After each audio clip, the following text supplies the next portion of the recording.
This is Dr. Neil Burnie. He lives in Bermuda, a stunning Atlantic island 640 miles east of North Carolina, USA. So now He spent the last 30 years practicing veterinary medicine, but now he's transferring his veterinary skills to help save, protect, and learn more about the incredible marine life of Bermuda's ocean. This is a completely wild shark. Alongside his dedicated ocean vet team are a number of scientists, marine biologists, Nick off the back fin. and specialist master divers, helping to perform a number of unique and dangerous procedures in a bid to safeguard critically important marine species. Together, the team will be fitting satellite tags to huge tiger sharks, saving precious green turtles, dissecting giant blue marlin, and obtaining unique toxin samples from 45-ton migrating humpback whales. Yay! Whoa! My knees are like jello. Yes, man. This is Bermuda, home to Dr. Neil Burnie, the ocean vet.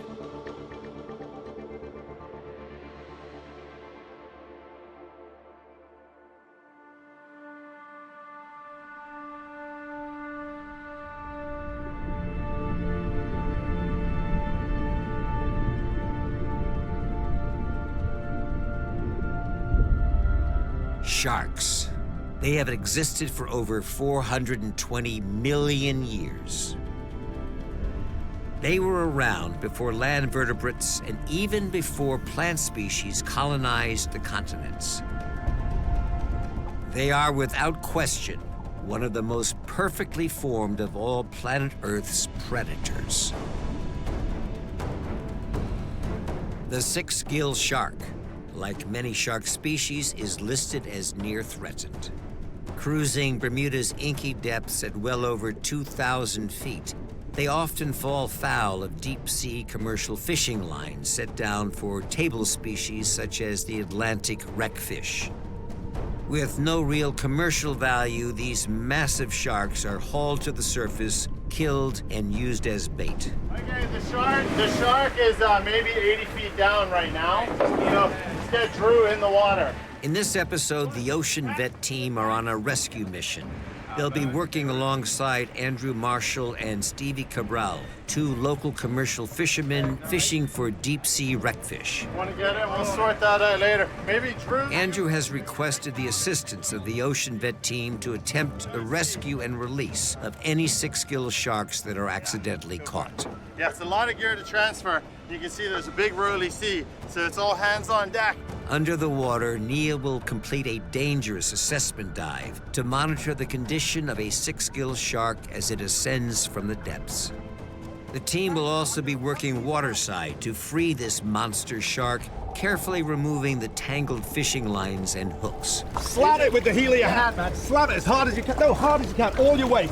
Finally, Choya Ming, the series marine biologist, assists Neil to install a sophisticated PSAT tracking computer, a tag that will reveal if the shark makes it back to the ocean floor and indeed survives. That is a lot of shark. Local fishermen think it's unlikely a Sixgill will make it through the catch and release. The Ocean Vet team are on a mission to prove it can be done. So this is a genuine first for us. We've never rescued a shark from commercial fishing lines, and we've never seen a Sixgill. So it's going to be very interesting what happens today. Basically, with the Sixgills, they live down deep. When the guys go wreck fishing, sometimes the Sixgills will get tangled up in the wreck fishing gear and they get brought to the surface. Stevie and Andrew are out there wreck fishing right now, and they've invited us out today to help them rescue any sharks that might get brought up in the line. Here we go. Hoses in. The Ocean Vet team have a vast amount of experience tagging and releasing sharks, including large species like the tiger shark.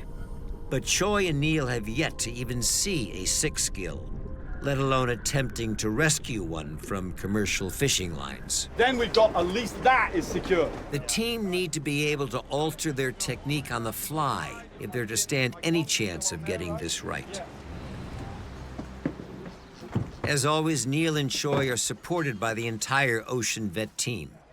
Andrew Kirkpatrick is the underwater videographer and will help Neil assess the Sixgill shark as it's brought up to the boat. Dylan Ward is taking control of the Ocean Vet boat Bones, and Oscar Doyce is piloting the Ocean Vet Rib, deploying divers and supporting the needs of the entire team. The commercial fishing boat Bay Roots is 6 kilometers, 4 miles, south of Bermuda's southwest edge. The ocean floor drops away quickly here, reaching depths of 5,000 feet in many places. The Atlantic wreckfish, the fisherman's target species, lives right along this deep shelf, sharing the same habitat as the Sixgill shark. So if the guys do bring a Sixgill up to the surface today, we're going to try to fit it with this. This is a PSAT archival tag, and it's programmed to record the shark's depth changes after it returns to the depths. That way we'll be able to see whether it's survived its trip to the surface and hopefully our release. You hold on to it, John. Sure. At $3,000 a tag, the archival PSAT computer represents a significant financial investment. But this tag won't just be used to acknowledge the success or failure of a Sixgill rescue. It will also reveal new and exciting movement information of a species the team knows very little about. Now I'm going to insert this large PSAT archival tag into the fish. Neil and the crew have used these tags on 4 other species. One was attached to a Galapagos shark to understand more about their long-range migrations. So now I'm going to plant the tube on 2 of Bermuda's spotted eagle rays also had PSAT tags installed, and the team even managed to install one on a wahoo and to one of the most powerful predators in the Atlantic, the mighty blue marlin. This fish is going to swim, man. His dorsal's up, he's going to swim, I tell you. Once deployed, the computer will record the Sixgill shark's depth, the temperature of the water, and ambient light levels. This information is stored in the tag's memory and will upload to satellites when it pops off. So I can see Bay Roots directly ahead of us. We've got a big swell, so I'm going to keep the boat pointed into the wind as we get all our gear ready for a fairly critical transfer onto Andrew's boat. Troy? The team need to move lots of equipment to attempt a rescue. What they don't realize is the fishermen have already started pulling up one of their deep-set lines. It's not until Choi boards the boat that the crew finds out there may be a Sixgill shark on the end of the line. We gotta go look at it, and we gotta get all our gear on, man. It's gonna be a while, so just slow him up. Whatever it is, it's on its way up, and the team need to be ready for it.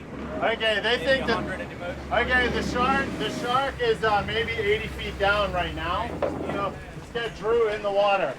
Cameraman Andy on the boat here. He's gonna go boat to rib to boat with a very expensive camera, so it's all going down now. We got Drew jumping in the water. Fish is coming up, so we're gonna send him down just to be the first eyes on it to actually see what is on the line. And if it's a big shark, then we'll just make a game plan on the fly.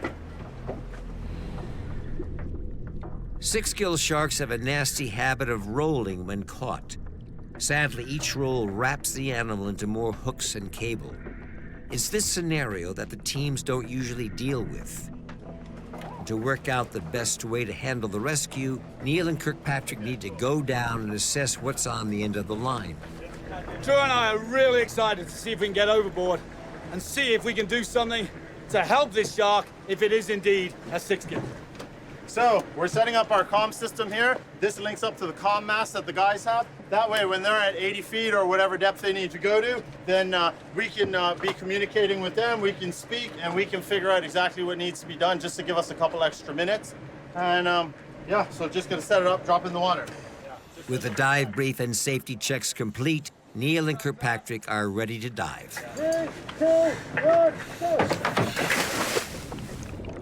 After a brief moment of disorientation, Neil and Kirkpatrick start their descent straight down.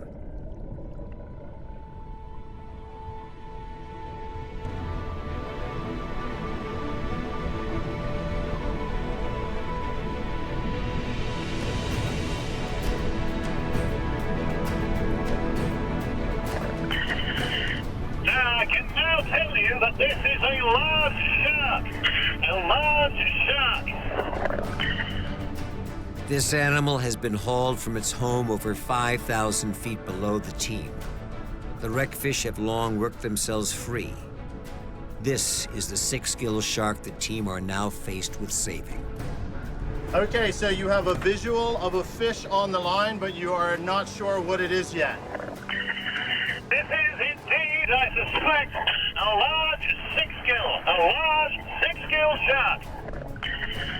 He has taken the second hook, and there's several other hooks wrapped around him. This is probably a fish of over several hundred pounds, 600 or 700 pounds. We have multiple hooks wrapped over him. However, I believe we shall be able to disentangle this fish fairly easily. That is my hope.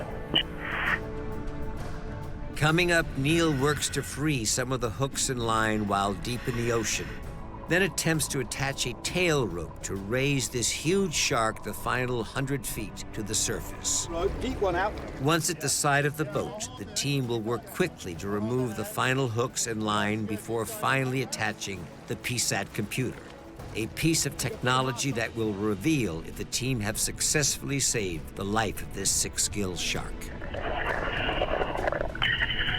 So I am filming the hooks as they are wrapped around the shark. I can see how they are wrapped. I have managed to free one. The lion leader that is running through his mouth has encircled the fish. He's tenuously hooked with what appears to be the third hook of the leader. Okay, so now that we have identified it is actually a six-gill, quite a large one, we're gonna get our head rope out, our tail rope out, and I'm gonna prepare the sling. These guys can be huge, fully grown. They can be 14, 15 feet long and 1,000 pounds. We don't know how big it is yet, we're gonna measure it, but it's a huge animal. So I'm just pulling out all the stops as I've never dealt with one of these before. This is the situation. The fish has got a hook caught in the corner of his mouth, but the thing that's bringing him up is the entanglement. I'm keen that we don't get him up to the surface and then have him pop that hook and roll around further and get more of a mess. Get more tangled. And we don't have his head controlled. Right. I think if we at least get his tail controlled from the outset, I can go put a tail rope on him now. Right. And then we'll have his tail rope as you get him up. Right. So I'm thinking I'm going to put my dive gear back on and put a tail rope on him with a large buoy. All right. That will hold him. If we get him to within 10 feet of the surface, I can simply dive down and snag that rope. All right. The team prepare for the procedure and head back out to the shark as quickly as possible. It's now been just over 7 minutes since the team started the rescue. Every minute that passes reduces the chances of a successful release. The decision to attach the tail rope underwater is not just to prevent the animal further wrapping in the lines, but crucially to reduce the time the shark spends at the side of the boat. Neil manages to secure the rope on the tail and indicates to the surface with several sharp tugs. The shark is now semi-secured, preventing any further rolling in the fishing lines. Tail rope is on! The large orange float helps lift the shark's tail up and away from the fishing line. As this happens, the fishing wraps on the shark tighten and force the animal to reverse its original roll, further freeing the shark. So as you can see, the shark is now held with the tail rope. It's starting to unwrap and it's now ready to be lifted up. I'm really excited. This is a big female six-gill shark, the first I've ever seen. And I believe that we'll be able to get a tag in her and check her survival without a lot of undue distress and trauma to this fish. Okay, let me get off the bow. Next, the team worked together to secure this massive six-gill to the side of the boat, a position that will allow the final untangle and tagging procedure. Wow! Oh my gosh, that is like a dinosaur on the end of the line. All right, so we've got our tail rope here. What I'll do, actually, excellent. They're very sluggish, which is what we heard, but this is fantastic. She's got nowhere near the fight of a large tiger shark, which is good, but she's rolling a little bit, so she still looks in good condition to me. A few little bumps and bruises, but nothing serious. So I'm just gonna tie off her tail right here, and then Once she's tied on, we'll get this thing. Oh my God, look at the green eyes. It's like a goblin. The team braced the shark using the same sling as they used whilst working with the tiger sharks. Together with the tail rope, this holds the animal in place so Neil and Choi can start to remove the final hooks and line. So now I have the hook attached to it. I'm going to cut these away. Right. And then we can get the deep one out. Yeah. Neil has cut the last hook away from the commercial fishing line and attached it to a rope leader to control the head of the shark. This is a much bigger animal than any of the tiger sharks we deal with, but luckily they don't seem to put up as bad of a fight. Look at the glowing green eyes. That thing is incredible. These guys have come from a deep, dark, cold environment. Basically, it's devoid of light, hence the large green eyes. He's down, usually they're anywhere from 1,000 to maybe 5,000 feet deep. These guys have been around so long, they actually predate flowers on planet Earth. This is a true living fossil right here. Sixgill sharks are considered the oldest of all modern sharks, dating back some 190 million years. They were around during the early Jurassic period and have had the benefit of an unimaginable time period to evolve into the animal Neil and Choi are fighting to rescue.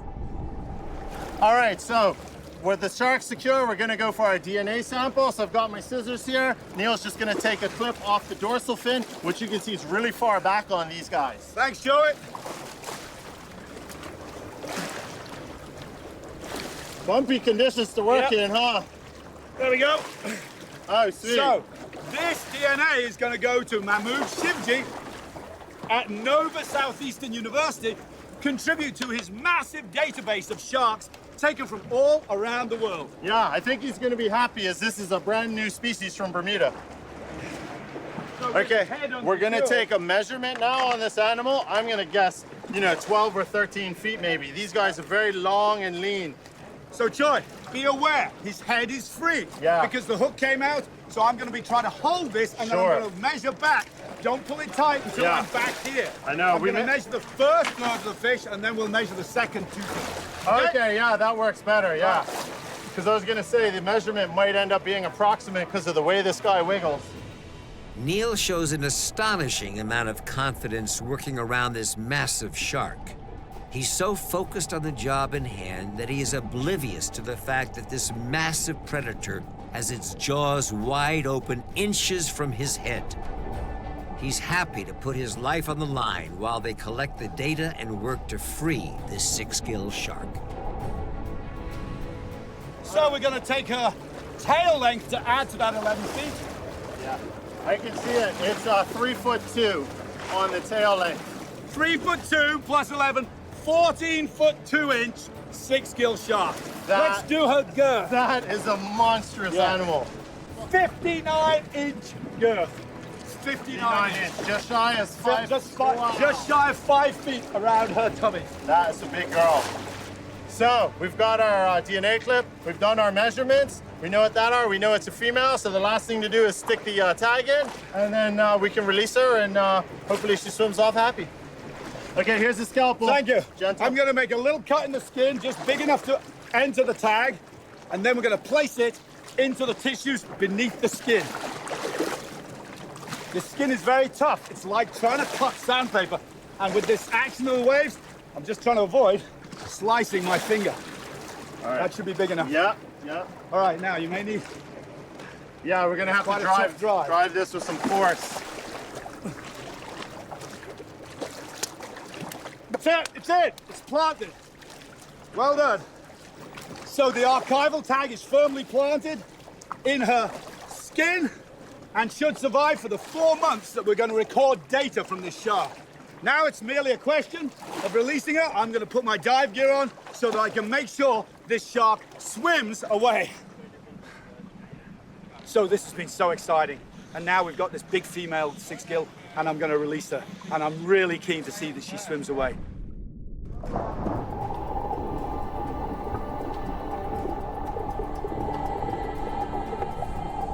Okay, so Neil's in position, I'm in position. We're ready to drop the ropes, so we're all set to have this girl swim away. Okay, guys. Excellent.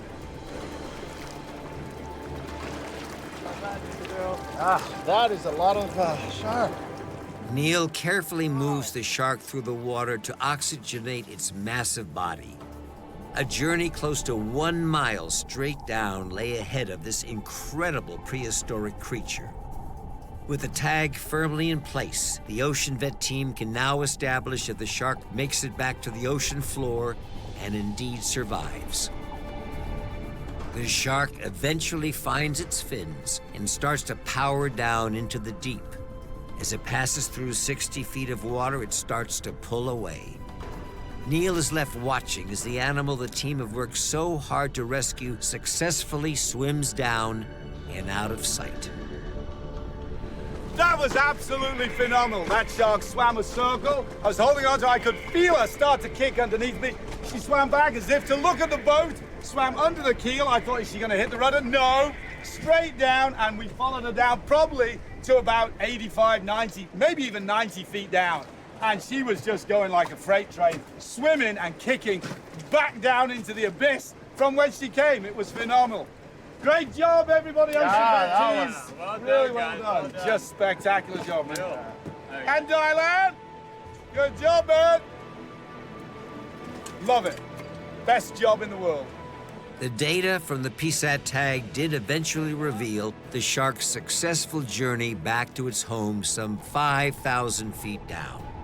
It tracked the shark's regular movements over the following 4 months and served to prove that although at great cost and effort, it is worth trying to rescue these incredible animals. A little disappointing that you didn't get any redfish. Since the filming of this project, the Ocean Vet team have spoken with other local commercial fishermen and stand by to assist as they continue to save, protect, rescue, and learn more about the incredible marine life in Bermuda's beautiful ocean. Next time on Ocean Vet, Neil and his team witnessed the deep spawning aggregations of Bermuda's famous black grouper. So now we're into our oxygenated bath. We're going to turn him right ways up. They're on a mission to test new tagging methods, both on the sea floor, in midwater, and at the surface. Their goal is to map the population dynamic of this important commercial species, helping the Department of Fisheries with their mission to ensure the survival of a key Bermuda fishery.